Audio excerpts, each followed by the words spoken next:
Welcome to one more game. Today we're counting down our picks for the top 10 cards for a Tasha the Witch Queen commander deck. For this list, we're looking at the cards that we feel synergize best with Tasha the Witch Queen. What cards do you think synergize the most? Let us know down in the comments.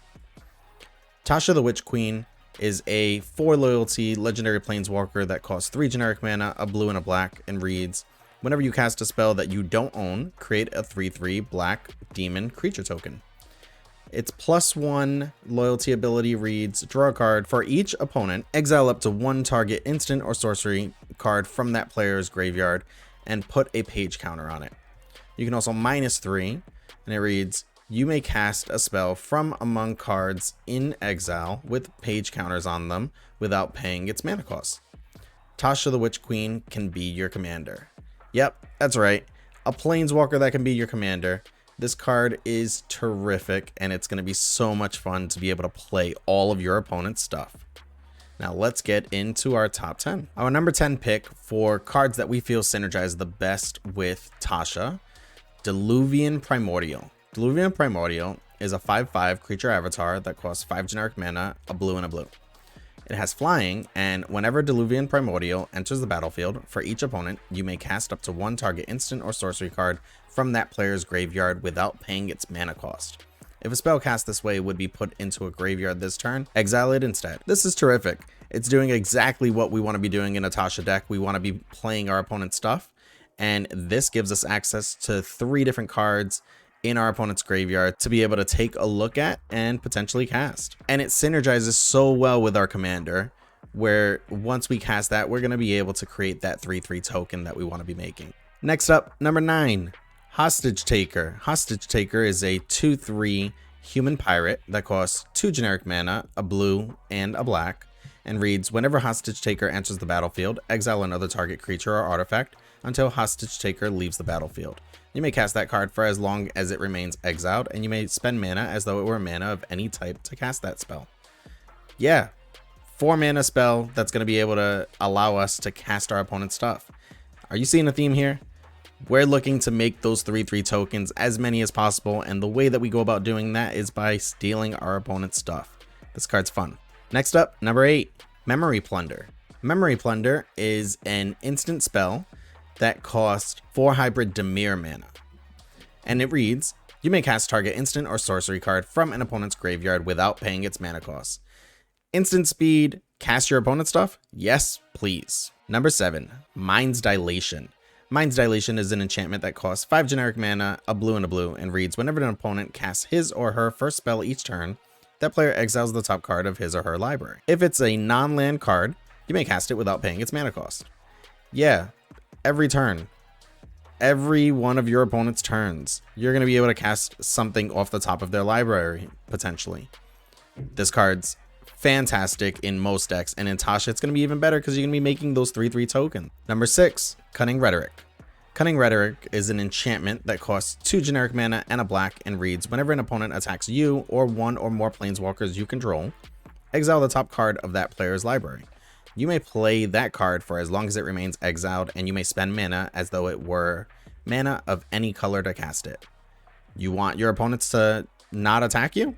This is one way to help them to prevent that. And if they do, you get to cast something off the top of their library and make another 3/3. Number 5, Nightveil Spectre. Nightveil Spectre is a 2/3 Spectre that costs 3 hybrid Dimir mana and reads, flying, whenever a Nightveil Spectre deals combat damage to a player, that player exiles the top card of his or her library. You may play cards exiled with Nightveil Spectre.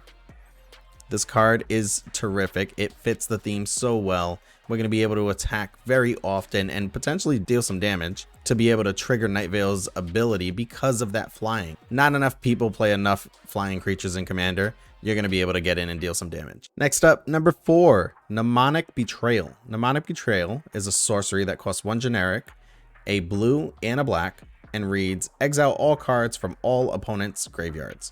You may cast those cards this turn, and you may spend mana as though it were mana of any type to cast those spells. At the beginning of the next end step, if any of those cards remain exiled, return them to their owner's graveyards. This just continues that pattern of being able to cast our opponent's spells and we can do it for cheap. It's only going to cost us 3 mana to be able to steal one of those cards. Next up, number 3, Gonti, Lord of Luxury. Gonti, Lord of Luxury is a 2/3 Aetherborn Rogue that costs 2 generic mana, a black and a black, reads Death Touch, and whenever Gonti, Lord of Luxury enters the battlefield, look at the top 4 cards of target opponent's library, exile one of them face down, then put the rest on the bottom of that library in a random order. You may look at and cast that card for as long as it remains exiled, and you may spend mana as though it were mana of any type to cast it. Gonti is such a fun card. I've been playing it ever since it came out, and I even ran a commander deck built completely around this. This card is fantastic. You're going to be able to cast your opponent's stuff, and it gives you some card selection to be able to do that. So much fun. Definitely need to play that in this deck. Number 2, Thief of Sanity. Thief of Sanity is a 2/2 Spectre that costs 1 generic, a blue, and a black, reads Flying, and whenever Thief of Sanity deals combat damage to a player, look at the top 3 cards of that player's library, exile one of them face down, then put the rest into their graveyard. You may look at and cast that card for as long as it remains exiled, and you may spend mana as though it were mana of any type to cast that spell. So it doesn't dig as deep as Gonti, but you get to do this every single time that you deal combat damage to a player.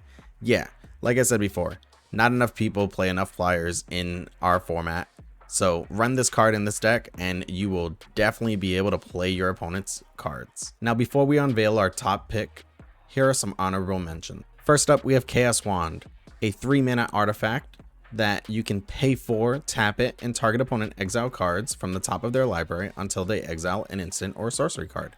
You may cast that card without paying its mana cost. Then put the exiled cards that weren't cast this way on the bottom of that library in a random order. Really fun and chaotic card for this deck, and it's going to allow you to continue that synergy of casting your opponent's cards and creating those 3/3s. Next up, we have Praetor's Grasp. Praetor's Grasp is a sorcery that costs 1 generic, a black, and a black. It reads, search target opponent's library for a card, exile it face down, then that player shuffles his or her library.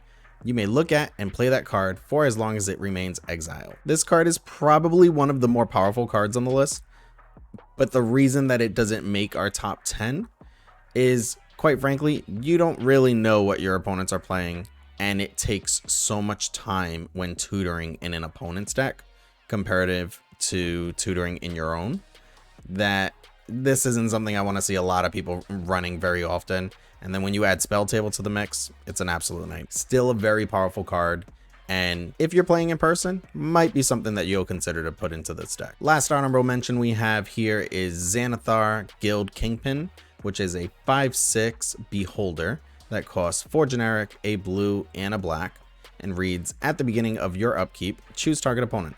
Until end of turn, that player can't cast spells. You may look at the top card of their library anytime. You may play the top card of their library, and you may spend mana as though it were mana of any color to cast spells this way. This is a fun commander in its own right that could do some similar things to Tasha. Tasha, I like the idea of making a bunch of 3/3s, a bunch of demons, but I could see running Xanathar in place of her or just in the deck, and it could definitely be a lot of fun. Before we continue, be sure to subscribe to our channel and ring the bell to get notified about our latest videos. Curious what the number 1 card on this list is? Look no further than Siphon Insight. Siphon Insight is an instant that costs 1 blue and 1 black and reads, look at the top 2 cards of target opponent's library. Exile one of them face down, put the other on the bottom of that library. You may look at and play the exiled card for as long as it remains exiled, and you may spend mana as though it were mana of any color to cast that spell. It also has flashback for 1 generic, a blue, and a black. An instant speed spell this cheap, and we're going to be able to cast one of our opponent's cards? Yeah, this is great. And then that flashback just sets it worlds apart from all the other cards on this list. Do you agree with our picks? Check out these other recent videos from One More Game, and be sure to subscribe and ring the bell to be notified about our latest videos.